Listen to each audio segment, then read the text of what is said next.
can tell we need to talk about things, so I'll let you start. Yes, I'm listening. Oh, I understand that. You need help with what you say? Oh, that's crazy. That's crazy, because the last time that we talked about this, I felt like I was really clear.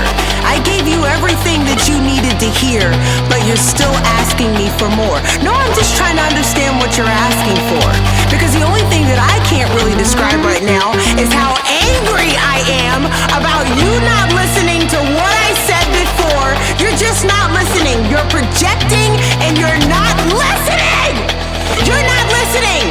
No, you're not listening. All right, what do you have to say? I'm listening.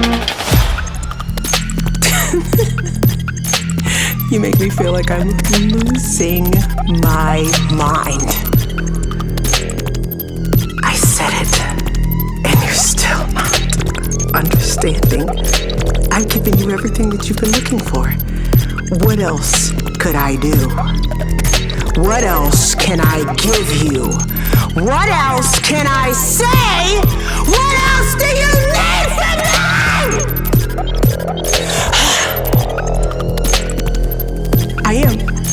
I'm going crazy. Yeah, I'm repetitive. I'm saying it over and over and over and over and over and over again. Why should I repeat myself? Why should I repeat myself? Why should I repeat myself? Why should I repeat